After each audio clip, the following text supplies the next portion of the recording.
സേറയ്ക്ക് ഇത് 7-ാം മാസമാണ്. വയറൊക്കെ മുന്നോട്ട് തള്ളി നടക്കുകയാണ് സേറ. അവൾക്കിപ്പോൾ ദേഷ്യവും വാശിയും വിഷമവും ഒക്കെ കൂടുതലാണ്.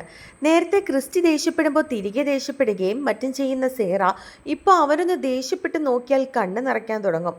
അവൻ്റെ സംസാരത്തിൻ്റെ ടോണൊന്ന് മാറിയാൽ മതി, അപ്പം അവളുടെ മുഖവും മാറും. ക്രിസ്റ്റിക്ക് അത്ഭുതമായിരുന്നു അവളുടെ ഈ മാറ്റങ്ങൾ. തൻ്റെ സേറയിൽ നിന്നും അവളൊരു കൊച്ചു കുഞ്ഞായതുപോലെ മാക്സിമം അവളെ വിഷമിപ്പിക്കാതെ ഓരോന്നും ചെയ്യുകയാണ് അവനിപ്പോൾ.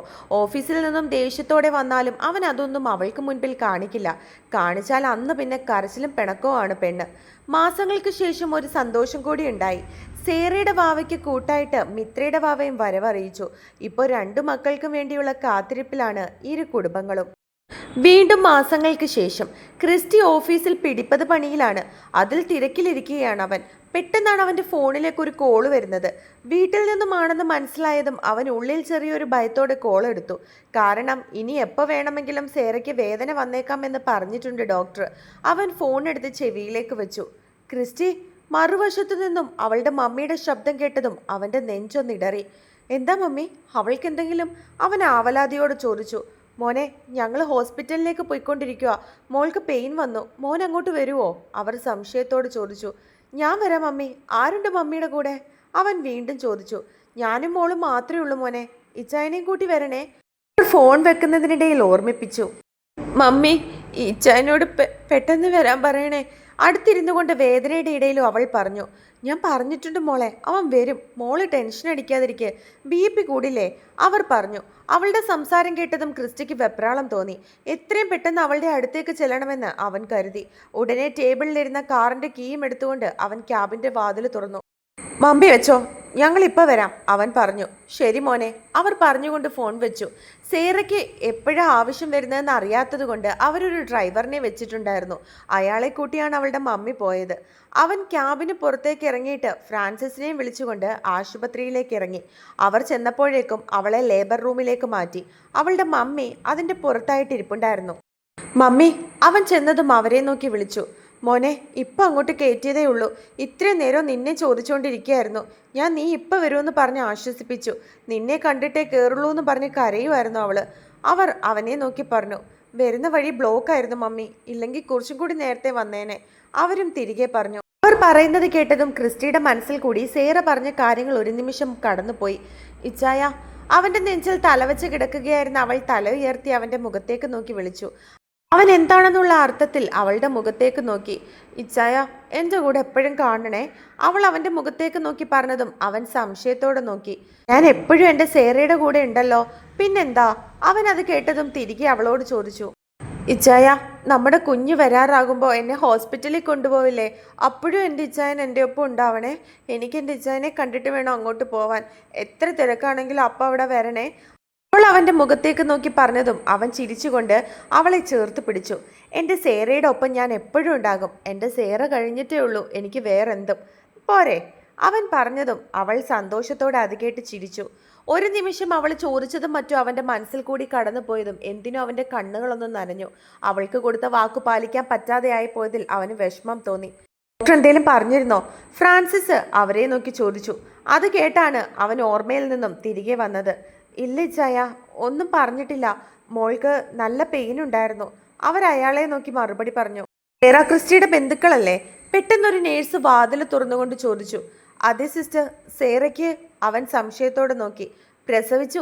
ആൺകുട്ടിയാ? അവർ ചിരിച്ചുകൊണ്ട് പറഞ്ഞതും അവരെല്ലാവരും പുഞ്ചിരിയോടെയും കണ്ണുകൾ നിറഞ്ഞും പരസ്പരം നോക്കി. ക്രിസ്റ്റി ഒരു നിമിഷം ദീർഘനിശ്വാസം വിട്ടുകൊണ്ട് കസേരയിലേക്കിരുന്നു.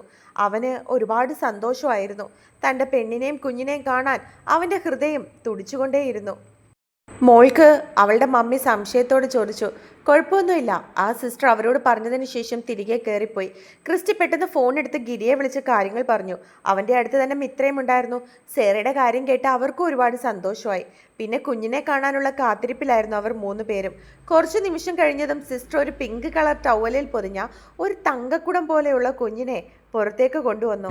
അത് കണ്ടതും വാതിലിന്റെ മുൻപിൽ ഇരിക്കുകയായിരുന്ന അവർ എഴുന്നേറ്റു. അവളുടെ മമ്മി അവനോട് ചെല്ലാൻ പറഞ്ഞതും ക്രിസ്റ്റി മുൻപിലേക്ക് ചെന്നു. സിസ്റ്റർ ചിരിച്ചുകൊണ്ട് ആ കുഞ്ഞിനെ അവൻ്റെ കരങ്ങളിലേക്ക് വെച്ചു കൊടുത്തു. അവൻ ഉയർന്ന നെഞ്ചിടിപ്പോടെയും വിറയ്ക്കുന്ന കൈകളോടുകൂടിയും ആ കുഞ്ഞിനെ അവൻ്റെ കൈകളിലേക്ക് ഏറ്റുവാങ്ങി. അവളുടെ മമ്മിയും പപ്പയും കുഞ്ഞിൻ്റെ മുഖത്തേക്ക് നോക്കി. എന്നാൽ അവൻ ആരെയും നോക്കാതെ തൻ്റെ അപ്പൻ്റെ സുരക്ഷിത കൈകളിൽ ഇരുന്നുകൊണ്ട് അവൻ്റെ മുഖത്തേക്ക് തന്നെ നോക്കുമായിരുന്നു. എന്താടാ പൊന്നെ, അവൻ നോക്കുന്നത് കണ്ട് ക്രിസ്റ്റി ചോദിച്ചു. അതിനവൻ ക്രിസ്റ്റിയെ നോക്കി കണ്ണ് ചിമ്മിയതുപോലെ അവർക്ക് തോന്നി.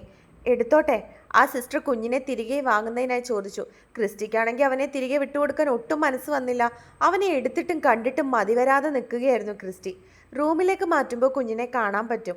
അവൻ്റെ ദയനീയ ഭാവം കണ്ട് ആ സിസ്റ്റർ ചിരിച്ചുകൊണ്ട് പറഞ്ഞു. അവൻ തലയാട്ടിക്കൊണ്ട് ആ കുഞ്ഞിനെ അവരുടെ കൈകളിലേക്ക് കൊടുത്തു. കുഞ്ഞു മോനെ പോലെ തന്നെ ഇരിക്കുക അല്ലേ ചായ? അവർ ഫ്രാൻസിസിന്റെ മുഖത്തേക്ക് നോക്കിക്കൊണ്ട് പറഞ്ഞതും അയാളും ചിരിയോടെ തലയാട്ടി.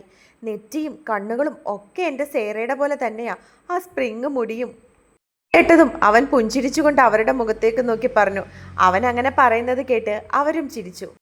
രാത്രിയോടെയാണ് അവളെ റൂമിലേക്ക് മാറ്റിയത്. സേറയുടെ അടുത്തിരിക്കുകയാണ് ക്രിസ്റ്റി. അവളുടെ മുഖം കടന്നല് കുത്തിയതുപോലെ വീർത്തിരിപ്പുണ്ട്. ക്രിസ്റ്റി ഇരിക്കുന്ന സൈഡിലേക്ക് നോക്കാതെ മറു സൈഡിലേക്ക് നോക്കിക്കൊണ്ടിരിക്കുകയാണ് അവൾ. പപ്പയ്ക്കും മമ്മിക്കും അവളുടെ പിണക്കം കണ്ട് ചിരി വന്നു. കുഞ്ഞ് നല്ല ഉറക്കത്തിലുമാണ്. സേറ, അവൻ വിളിച്ചതും അവൾ മുഖം വീർപ്പിച്ചു വെച്ചുകൊണ്ട് അവനെ ഒന്ന് നോക്കിയിട്ട് മുഖം തിരിച്ചു വെച്ചു. ക്രിസ്റ്റിയാണെങ്കിൽ ദയനീയമായി മമ്മിയെ പപ്പയെ നോക്കി. എന്നോട് മിണ്ടുന്നില്ലെങ്കിൽ ഞാൻ പോവാ, അതും പറഞ്ഞ് അവൻ അവിടെ നിന്നും എഴുന്നേറ്റ് അവൾ അവൻ്റെ കയ്യിൽ പിടിച്ചു. അവൻ എന്താണെന്നുള്ള അർത്ഥത്തിൽ അവളുടെ മുഖത്തേക്ക് നോക്കി. രണ്ടിൻ്റെ പിണക്കം അവസാനിക്കാൻ പോവുകയാണെന്ന് മനസ്സിലായതും അവളുടെ മമ്മിയും പപ്പയും ചിരിച്ചുകൊണ്ട് മുറിയിൽ നിന്നും ഇറങ്ങി. എന്തിനാ എൻ്റെ കൈയെ പിടിച്ചത്? എന്നോട് പിണങ്ങിക്കിടക്കുന്നവരൊന്നും എൻ്റെ കൈ പിടിക്കേണ്ട കാര്യമില്ല, അവൻ അവളുടെ മുഖത്തേക്ക് നോക്കി പറഞ്ഞു. പിടിക്കും, ഇനിയും പിടിക്കും, അതും പറഞ്ഞ് അവൾ വാശിയോട് ഒന്നുകൂടി അവൻ്റെ കയ്യിൽ പിടിമുറുക്കി. അവൻ അവളുടെ മുഖത്തേക്ക് തന്നെ നോക്കിക്കൊണ്ടിരുന്നു. അവളും കിടന്നുകൊണ്ട് അവൻ്റെ മുഖത്തേക്ക് തന്നെ നോക്കുകയായിരുന്നു. കുറച്ചു നിമിഷം അവർ പരസ്പരം അങ്ങോട്ടും ഇങ്ങോട്ടും നോക്കി. ഞാൻ പറഞ്ഞതല്ലേ, എത്ര തിരക്കാണെങ്കിലും എന്നെ ലേബർ റൂമിൽ കയറ്റുന്നതിന് മുമ്പ് ഇച്ചായൻ വരണോന്ന്. ഇച്ചായനെ കണ്ടിട്ട് വേണം എനിക്ക് പോവാനെന്ന് ഞാൻ പറഞ്ഞതല്ലേ. ഒരു പക്ഷെ ഞാൻ തിരിച്ചു വന്നില്ലായിരുന്നെങ്കിലോ എനിക്ക് ഇച്ചായനെ കാണാൻ പറ്റുമായിരുന്നോ? അവൾ കണ്ണുകൾ നിറച്ചുകൊണ്ട് അവൻ്റെ മുഖത്തേക്ക് നോക്കി പറഞ്ഞതും അവൾക്ക് അവൻ വരാത്തത് ഒരുപാട് വിഷമമായെന്ന് അവന് തോന്നി. എൻ്റെ സേറയ്ക്ക് അങ്ങനെ സേറയുടെ ഇച്ചായനെ ഒറ്റയ്ക്കാക്കിയിട്ട് പോകാൻ പറ്റുമോ? അങ്ങനെ നീ പോണോന്ന് ആഗ്രഹിച്ചാലും ഞാൻ നിന്നെ വിടുമെന്ന് നിനക്ക് തോന്നുന്നുണ്ടോ? അവളുടെ കയ്യിൽ മുറുക്കെ പിടിച്ചുകൊണ്ട് അവൻ പറഞ്ഞതും അവൾ കണ്ണുകൾ നിറച്ച് അവൻ്റെ മുഖത്തേക്ക് നോക്കി. ആ കാര്യത്തിനാണോ എൻ്റെ പെണ്ണ് എന്നോട് പിണങ്ങിയിരുന്നത്? അവൻ പറഞ്ഞുകൊണ്ട് അവളുടെ അടുത്തേക്ക് കുറച്ചും കൂടി നീങ്ങിയിരുന്നു. പിന്നെ അവളുടെ കവളയിൽ കൈവച്ചു. എനിക്കപ്പോൾ ഇച്ചാനെ കാണണമെന്ന് ഒരുപാട് ആഗ്രഹം തോന്നി. ഇച്ചാനെ എന്നെ ഒന്ന് ചേർത്ത് പിടിച്ചിരുന്നെങ്കിലെന്ന് ഞാൻ ആഗ്രഹിച്ചു. അപ്പോൾ അത് കിട്ടാതെ വന്നപ്പോൾ എനിക്ക് വല്ലാത്ത വിഷമവും സങ്കടവും ദേഷ്യവും ഒക്കെ വന്നു. അതുകൊണ്ടാണ് ഞാൻ അങ്ങനെ കാണിച്ചത്. സോറി. അവൾ കുഞ്ഞുകുട്ടികൾ പറയുന്നത് പോലെ അവൻ്റെ മുഖത്തേക്ക് നോക്കി പറഞ്ഞതും അവൻ അവളോട് വല്ലാത്ത വാത്സല്യം തോന്നി. അവൻ അവളുടെ നെറ്റിയിലൊന്ന് അമർത്തി ചുണ്ടുകൾ ചേർത്തു. നിന്നെ ലേബർ റൂമിലേക്ക് കയറ്റുന്നതിന് മുമ്പേ വരണമെന്നും നിന്നെ കാണണമെന്നും ഒക്കെ കരുതിയിട്ടാണ് ഞാനും പപ്പ ഓഫീസിൽ നിന്നും ഇറങ്ങിയത്. പപ്പ വരുമ്പോൾ നീ പപ്പയോട് ചോദിച്ചു നോക്ക് ഞാൻ എന്ത് സ്പീഡിലാണ് കാർ ഓടിച്ചതെന്ന്. അത്രയ്ക്ക് ടെൻഷനും വെപ്രാളും ഒക്കെ ആയിരുന്നു എനിക്ക്.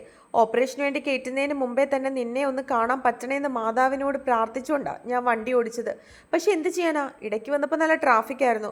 അതിനിടയിൽ കൂടി ഞാൻ എങ്ങനെയായി ഹോസ്പിറ്റലിൻ്റെ മുമ്പിൽ എത്തിയെന്ന് എനിക്ക് തന്നെ അറിയില്ല. അവൻ അവളുടെ മുഖത്തേക്ക് നോക്കി പറഞ്ഞപ്പോഴാണ് അവൾക്ക് കാര്യങ്ങൾ മനസ്സിലായത്. അവൾ വിചാരിച്ചത് അവൻ ഓഫീസിൽ തിരക്കായതുകൊണ്ടായിരിക്കും വരാൻ താമസിച്ചതെന്നായിരുന്നു. ഞാൻ കരുതി ഇച്ചാൻ ഓഫീസിൽ തിരക്കായതുകൊണ്ടായിരിക്കും വരാഞ്ഞതെന്ന് അവൾ അവൻ്റെ മുഖത്തേക്ക് നോക്കി പറഞ്ഞു. ഓഫീസിൽ എത്ര തിരക്കുണ്ടെങ്കിലും എനിക്ക് എൻ്റെ പെണ്ണിൻ്റെ കാര്യങ്ങൾ കഴിഞ്ഞിട്ടല്ലേ ഉള്ളൂ മറ്റെന്തും. അതൊക്കെ നിനക്ക് നന്നായിട്ട് അറിയാവുന്ന കാര്യങ്ങളല്ലേ. അപ്പം നീ ഈ അവസ്ഥയിലായിരിക്കുമ്പോൾ ഞാൻ ഓഫീസിൽ തിരക്ക് നോക്കിയിരിക്കുമെന്ന് നിനക്ക് തോന്നുന്നുണ്ടോ സേറ? അവൻ സംശയത്തോടെ അവളോട് ചോദിച്ചു. സോറി ഇച്ചായ, ഞാനപ്പോൾ അങ്ങനെയൊക്കെ അങ്ങ് ചിന്തിച്ചു പോയി. അവൾ അവനെ നോക്കി മറുപടി പറഞ്ഞു. ആരല്ല പെണ്ണെ, എൻ്റെ പെണ്ണിൻ്റെ പരിഭവവും പരാതിയും സങ്കടവും ദേഷ്യവും ഒക്കെ അക്സെപ്റ്റ് ചെയ്യാനല്ലേ എൻ്റെ ഇച്ചായൻ നിന്റെ മുമ്പിൽ ഇങ്ങനെ ഇരിക്കുന്നത്. അവൻ ചിരിച്ചുകൊണ്ട് അവളോട് ചോദിച്ചതും അവളും ഒന്ന് പുഞ്ചിരിച്ചു.